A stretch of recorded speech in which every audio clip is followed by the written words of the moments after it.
چاند تاروں میں نصیر آج بڑی ہلچل ہے، چاند تاروں میں نصیر آج بڑی ہلچل ہے، یہی آثار بتاتے ہیں کہ آپ آتے ہیں۔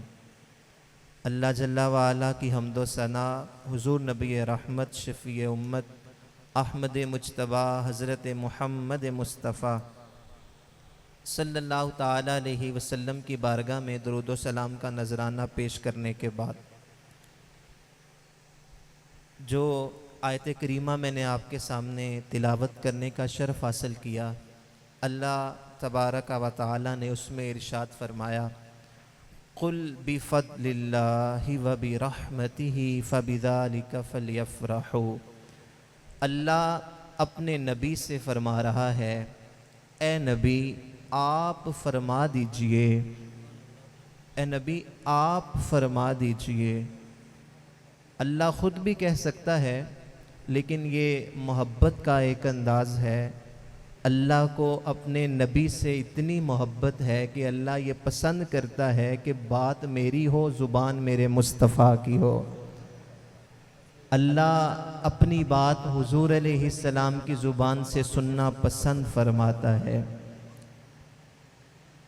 کن کہہ کر اپنی بات بھی تیرے لب سے سنی، کل کہہ کر اپنی بات بھی تیرے لب سے سنی، اللہ کو ہے کتنی تیری گفتگو پسند۔ اللہ کو یہ پسند ہے کہ بات میری ہو، زبان میرے مصطفیٰ کی ہو۔ اللہ فرما رہا ہے، اے نبی آپ فرما دیجئے، جب تمہیں اللہ کی طرف سے کوئی فضل ملے، اللہ کی طرف سے کوئی رحمت ملے تو اس پر خوب خوشیاں مناؤ، اس پر خوشیاں کرو۔ کوئی بھی فضل مل جائے، کوئی بھی رحمت مل جائے، آپ بے روزگار ہیں، اچھا روزگار مل جائے، یہ اللہ کا فضل ہے۔ اس پہ شریعت کے دائرے میں رہتے ہوئے جائز طریقوں کے مطابق ایک حد میں رہ کر خوشی منانا جائز ہے، اس میں کوئی حرج نہیں ہے۔ آپ بے اولاد تھے، اللہ نے آپ کو اولاد عطا کر دی، آپ خوشی کریں جائز طریقے کے مطابق، کوئی حرج نہیں ہے۔ اپنے بچوں کی شادی کریں تو اس پہ خوشیاں کریں، اس میں شریعت کے جائز طریقوں کے مطابق کوئی حرج نہیں ہے۔ جب کوئی معمولی فضل ملے، کوئی چھوٹی رحمت مل جائے، اللہ تو کہہ رہا ہے اس پر بھی خوشیاں کرو۔ تو جب رحمت للعالمین نصیب ہو جائیں، جب فضل عظیم مل جائے، جس کو رب بھی کہے لقد من اللہ، اللہ نے تم پر احسان فرمایا ہے کہ تمہیں اپنا محبوب عطا فرما دیا ہے، جس کو اللہ تبارک و تعالیٰ بھی من کہہ کر مخاطب کرے۔ کتنی نعمتیں اللہ نے دیں، کتنی اللہ نے ہمیں نعمتیں عطا فرمائیں زمین و آسمان میں، ہمارے جسم میں، لیکن ہم ان کا شمار بھی نہیں کر سکتے۔ اتنی نعمتیں عطا فرمائیں، کسی نعمت کے عطا کرنے کے بعد یہ نہیں کہا کہ ہم نے احسان کیا۔ جب اللہ کے رسول ہمیں عطا ہوئے تو اللہ نے کہا ہم نے احسان کیا ہے کہ اپنا محبوب تمہیں عطا فرما دیا ہے۔ شیخ عبدالحق محدث دہلوی فرماتے ہیں، اللہ کا ہر نبی اللہ کی طرف سے اپنی امت کو جو ملا ہے وہ اللہ کی طرف سے عطیہ ہے۔ اللہ کا ہر نبی اپنی قوم کو جو ملا وہ اللہ کی طرف سے عطیہ ہے، اور ہمارا نبی ہمارے لیے ہدیہ ہے۔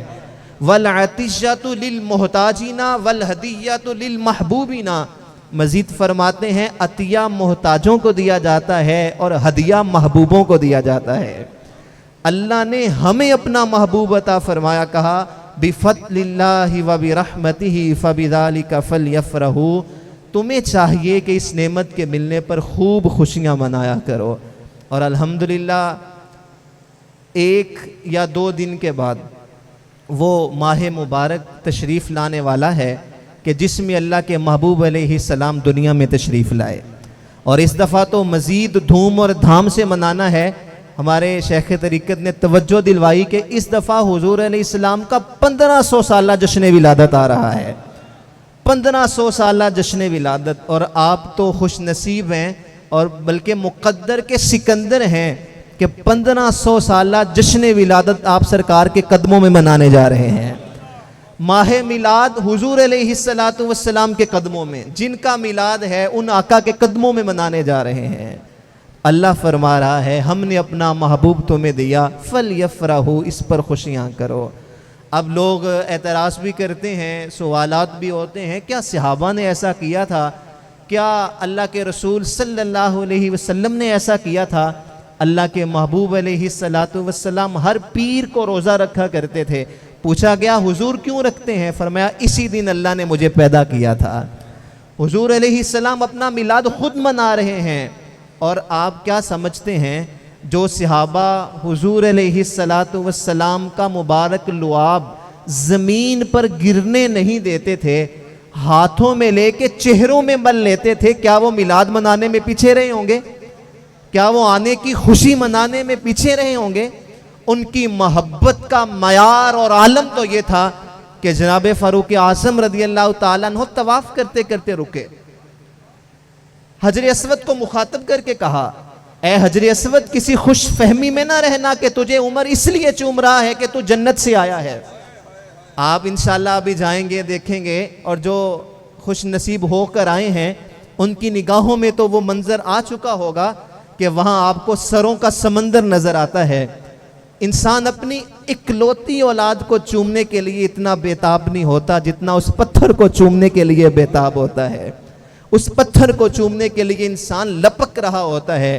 جناب عمر رضی اللہ تعالیٰ عنہ نے اس راز سے پردہ اٹھایا، کہا حجر اسود خوش فہمی میں نہ رہنا کہ تجھے اس لیے چوم رہا ہوں کہ تجھے چومنے سے گناہ معاف ہوتے ہیں، عمر تجھے کبھی بھی نہ چومتا اگر میرے مصطفیٰ نے نہ چوما ہوتا۔ جو صحابہ پتھر کو اس لیے چوم رہے ہیں کہ مصطفیٰ کے لب لگے ہیں، کیا وہ میلاد منانے کی خوشی میں پیچھے رہے ہوں گے؟ حضور علیہ الصلوۃ والسلام کے ایک صحابی ہیں حضرت سلمہ بن اقوا رضی اللہ تعالی عنہ۔ حضور علیہ الصلوۃ والسلام کے یہ وہ صحابی ہیں حضرت سلمہ بن اقوا جو تیز دوڑتے ہوئے گھوڑے کو بھاگ کر پکڑ لیتے تھے، لیکن اگر یہ تیز دوڑ رہے ہوتے تو گھوڑا ان کو نہیں پکڑ سکتا تھا۔ عقل نہیں مانتی، لیکن بخاری کی شروحات میں یہی لکھا ہے سلمہ بن اقوا بھاگتے ہوئے گھوڑے کو پکڑ لیتے تھے، لیکن اگر خود بھاگتے گھوڑا نہیں پکڑ سکتا تھا۔ یہ حضور کے صحابی ہیں۔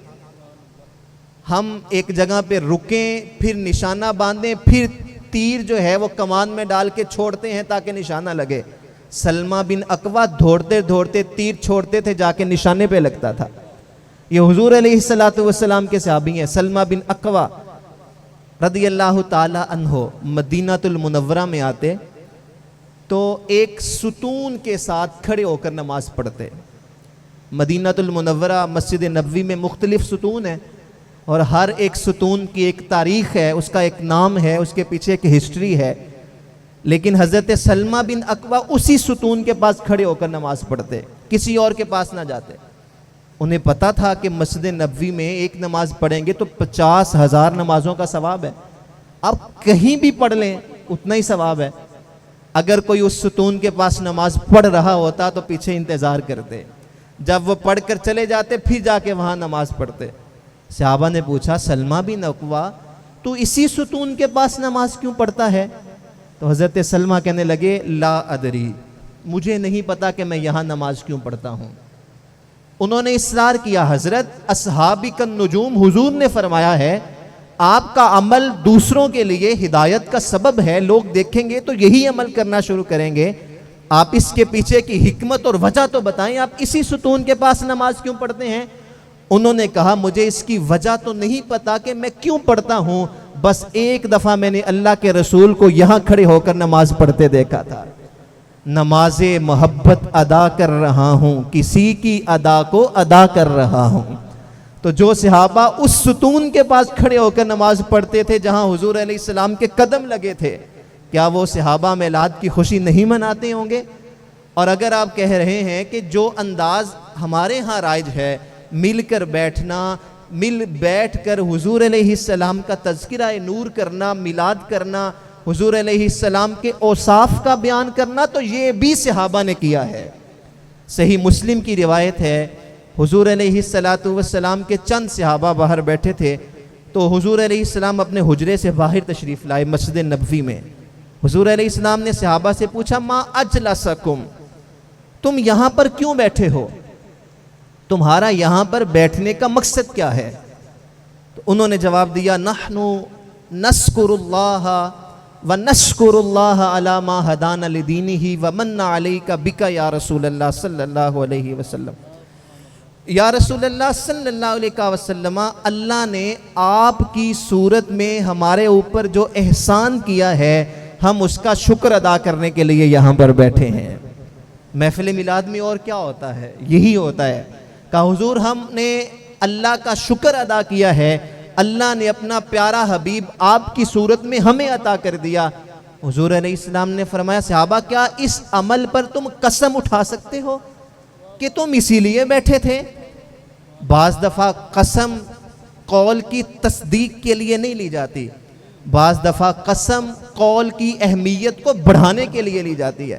کہا صحابہ مجھے تمہارے قول کی صداقت پہ کوئی شک نہیں ہے کہ تم اسی لیے بیٹھے تھے، قسم اس لیے لے رہا ہوں کہ تم بیٹھ کر یہ عمل کر رہے تھے تو ابھی جبریل امین میرے پاس آئے اور مجھے آ کے کہا یا رسول اللہ باہر نکل کر دیکھیں آپ کے غلام کیا کر رہے ہیں، ان اللہ یباہی بکم الملائکہ، اس عمل پر اللہ فرشتوں میں فخر فرما رہا ہے، ان کے اس عمل پر اللہ فرشتوں میں فخر فرما رہا ہے۔ یہ صحابہ کی محبت کا انداز ہوتا تھا۔ یار حضرت عثمان غنی کی آپ کہانی دیکھیں، ایک مقام پہ پہنچ کر پانی منگواتے ہیں، وضو کرتے ہیں، اگرچہ وضو کی حاجت نہیں ہے، وضو کرنے کے بعد مسکراتے ہیں، ساتھی سوال پوچھتے ہیں اے عثمان آپ نے ایسا کیوں کیا؟ یہ حضرت عثمان کوئی معمولی شخصیت کا نام نہیں ہے، یہ ان ہستی کا نام ہے جنہوں نے 16 مرتبہ خود اللہ کے رسول سے جنت خریدی ہے۔ حضور علیہ السلام نے 16 مرتبہ کہا کہ میں جنت بیچتا ہوں، کوئی خریدتا ہے؟ 16 مرتبہ عثمان غنی نے خریدی ہے۔ اور آپ جانتے ہیں بیچنا اور خریدنا اس کو شرعیت کی زبان میں بیع کہا جاتا ہے، اور علماء جانتے ہیں کہ بیع کے لیے 2 باتوں کا ہونا ضروری ہے، ایک ملکیت ہونا اور ایک قبضہ ہونا۔ جب تک ملکیت نہیں ہے کوئی چیز بیچی نہیں جا سکتی۔ اللہ کے رسول بیچ رہے ہیں اس لیے کہ اللہ کے رسول جنت کے مالک ہیں، ورنہ ملکیت کے بغیر بیع کیسی ہوتی؟ بیع تو فاسد ہو جاتی۔ اور حضرت عثمان غنی خرید رہے ہیں، حضور نے صرف بیچی ہی نہیں بلکہ عثمان غنی کو قبضہ بھی دیا ہے۔ اللہ اکبر۔ حضور علیہ السلام نے عثمان غنی کو 16 مرتبہ جنت عطا فرمائی۔ یہ عثمان غنی ان کا عمل بتا رہا ہوں۔ تو مسکرائے وضو کر کے۔ ساتھیوں نے پوچھا حضرت کیوں مسکرا رہے ہیں؟ کہا لا ادری، مجھے نہیں پتا میں کیوں مسکرا رہا ہوں، ہاں اتنا پتا ہے یہیں پہ حضور آئے تھے، وضو بھی کیا تھا، وضو کر کے مسکرائے بھی تھے، میں حضور کی ادا کو ادا کر رہا ہوں۔ یہ صحابہ کی محبت کا انداز ہوتا تھا، جو صحابہ اس قدر ٹوٹ کر محبت کرتے تھے۔ اور آپ جانتے ہیں کہ صحابہ حضور کی تعظیم اور محبت کا ان کا انداز کیسا ہوتا تھا؟ حضرت فاروق اعظم رضی اللہ تعالی عنہ گھٹنوں کے بل لیٹ کر حضور علیہ السلام کو سلام کیا کرتے تھے، گھٹنوں پہ لیٹ کے جھک کر یوں ہاتھ باندھ کر سلام کیا کرتے تھے۔ جو صحابہ اس قدر تعظیم کرتے تھے، جو صحابہ اس قدر محبت میں آگے بڑھے ہوئے تھے، کیا وہ صحابہ حضور کے آنے کی خوشی نہیں کرتے تھے؟ یقیناً صحابہ کرام علیہم الرضوان بھی یہ عمل کیا، ان کا محبوب ترین مشغلہ ہوتا تھا۔ حج کا موقع تھا، حضرت ابو طفیل رضی اللہ تعالی عنہ، یہ حضور علیہ السلام کے سب سے آخری صحابی ہیں، سب سے آخری صحابی جو اس دنیا میں زندہ رہے۔ حضرت ابو طفیل رضی اللہ تعالی عنہ حج کرنے آئے تو اونچے ٹیلے پہ کھڑے ہو گئے اور لوگوں کو مخاطب کر کے کہنے لگے سارے لوگ میری بات کو سنو، اس وقت روئے زمین پر میرے علاوہ کوئی نہیں ہے جس نے اپنی نگاہوں سے جمال محمد عربی دیکھا ہو۔ فخر کر رہے ہیں نا، فخر ہے کہ میرے سوا کوئی نہیں ہے جنہوں نے رسول اللہ کو دیکھا ہو۔ اقبال کہتا تھا نا، اقبال کچھ تشنا ہی نہیں مگر اس پہ ہوں نازا، فخر مجھ کو بھی ہے شاگرد یہ داغ سخندہ کا۔ جس نے داغ دہلوی کو دیکھا ہو، اس کی صحبت میں بیٹھ کے چند اشعار پڑھے ہوں، وہ تو اپنی قسمت پہ فخر اور ناز کرے کہ میں داغ کی صحبت میں بیٹھا ہوں۔ تو جس نگاہوں نے جمال محمد عربی دیکھا ہوگا وہ کیسا فخر کرتی ہوں گی۔ کہا لوگوں اس وقت روئے زمین پہ میرے سوا کوئی نہیں ہے جنہوں نے اللہ کے رسول کو دیکھا ہو۔ سب لوگ آپ کے ارد گرد جمع ہو گئے، آپ نے کہا پوچھو مجھ سے کیا پوچھنا چاہتے ہو، سیکھو مجھ سے کیا سیکھنا چاہتے ہو۔ عقل کہتی ہے حج کا موقع ہے، حج کے مسائل ہی پوچھے گئے ہوں گے۔ حج کے دنوں میں لوگوں کو مسائل سے کم علمی اتنی زیادہ ہوتی ہے، انہیں کہیں بھی کوئی داڑھی والا شخص مل جائے فوراً اسے روک کر پوچھتے ہیں کہ اس کا کیا جواب ہے، اس مسئلے کا کیا حل ہے۔ تو جب رسول اللہ کو جنہوں نے دیکھا وہ مل گئے، تو یہ عقل تو یہی کہتی ہے کہ تابعین نے یہ پوچھا ہوگا کہ بتاؤ نا رسول اللہ نے طواف کیسے کیا تھا، رسول اللہ نے حجر اسود کو کیسے چوما تھا، صفا مروہ کی سعی کیسے کی تھی، عرفات کا وقوف کیسے کیا تھا، رمی جمرات کیسے کیا تھا۔ عقل یہ کہتی ہے کہ انہوں نے یہ پوچھا ہوگا، لیکن حدیث کہتی ہے انہوں نے ایسا کچھ بھی نہیں پوچھا۔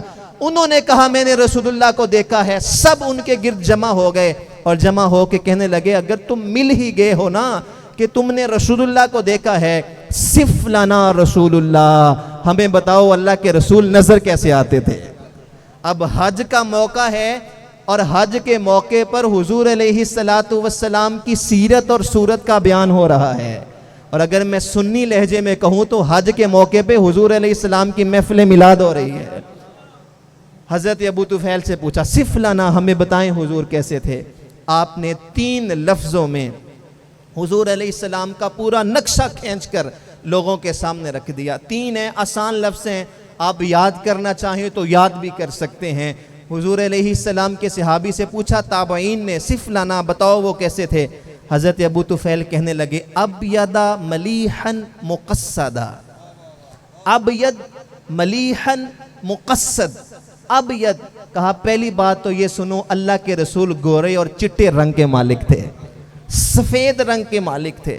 یہ حضور علیہ السلام کے چچا انہیں اپنی گود میں لے کے خانہ کعبہ کی دیوار کے ساتھ بیٹھ کر اللہ کی بارگاہ میں کہا کرتے تھے اے اللہ میرے گوری رنگت والے بھتیجے کے صدقے میں می ڈال دے، پھر بارش برسا کرتی تھی۔ حضور علیہ السلام کہا کہ ابیض، وہ گورے اور سفید رنگ کے مالک تھے، ملیحن، ان کا حسن نمکین تھا، ان کا حسن ملیح تھا۔ اللہ اکبر۔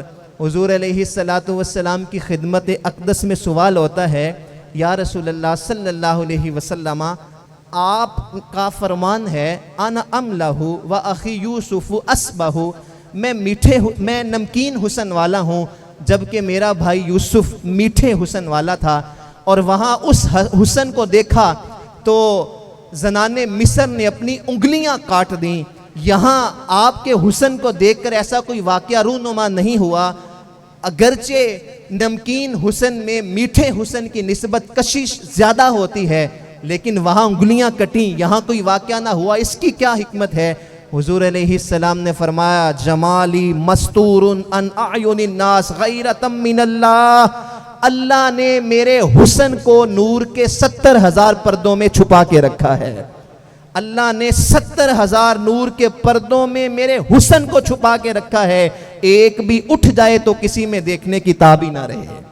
یہی بہتر ہے کہ وہ پردے میں روح پوش رہے، وہ اگر پردہ اٹھا دے تو کسے ہوش رہے۔ باقی رہی بات انگلیاں کاٹنے کی تو بریلی کے تاجدار کی سنو، امام کہتے ہیں حسن یوسف پہ کٹی مصر میں انگشت زنا۔ تضاد کا شعر امام کا شاعری کے میدان میں اس سے بڑھ کر تضاد کا شعر ہے ہی نہیں۔ آپ اقبال کو پڑھ لیں، داغ دہلوی کو پڑھ لیں، نور العزا پڑھ لیں، ہدایہ بدایہ پڑھ لیں، آپ کو اس معیار کا تضاد کا شعر کہیں بھی نہیں ملے گا۔ امام نے کہا حسن یوسف پہ کٹی مصر میں انگشت زنا، سر کٹاتے ہیں تیرے نام پہ مردان عرب۔ کہا ادھر حسن یوسف ہے، ادھر حسن مصطفیٰ ہے، ادھر کٹنے والی انگلیاں ہیں، ادھر کٹنے والے سر ہیں، اور یہ انگلیاں بھی عورتوں کی ہیں اور ادھر سر مردوں کے ہیں، اور یہ عورتیں مصر کی ہیں اور وہ مرد عرب کے ہیں، اور ادھر کٹی ایک دفعہ کٹی بعد میں نہیں کٹی، اور ادھر کٹاتے ہیں تسلسل جاری ہے، قیامت تک حضور کے نام پر عشاق اپنی گردنوں کو کٹواتے ہی رہیں گے۔ اللہ کا سر کٹاتے ہیں تیرے نام پہ مردان عرب۔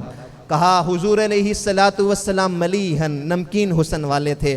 تیسری بات کہی مقصدہ، حضور علیہ السلام کے ہر عمل میں توازن تھا، سوا صدر والبطن، پیٹ اور سینہ برابر تھا، قد بہت زیادہ اونچا بھی نہیں تھا اور بہت چھوٹا بھی نہیں تھا، لیس بالطویل المتردد، نہ چھوٹا تھا نہ بہت زیادہ لمبا تھا، درمیانے قد کے حامل تھے۔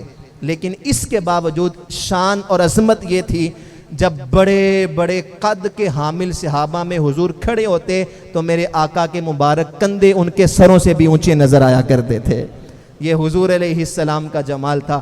حج کا موقع ہے، حضور کے آخری صحابی ملے ہیں، صحابہ حج کے مسائل نہیں پوچھ رہے، حضور علیہ السلام کا تذکرہ کر رہے ہیں۔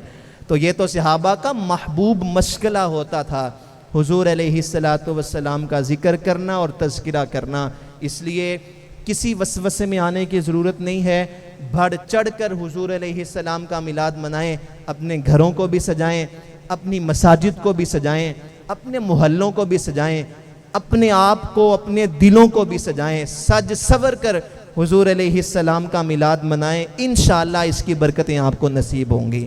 اور آپ خوش نصیب ہیں کہ آپ کو اذن طیبہ مل رہا ہے، اور بہت جلد آپ انشاءاللہ حضور علیہ السلام کے قدموں میں ہوں گے۔ ہم سب کو اپنی دعاؤں میں خصوصی یاد رکھیے گا، اور عالم اسلام کے لیے بھی دعائیں کیجیے گا۔ اللہ تعالیٰ آپ کے صدقے ہمیں بھی بار بار اپنے محبوب علیہ السلام کے دیار کی حاضری نصیب فرمائے۔ آمین بجاہ النبی الامین صلی اللہ علیہ وسلم۔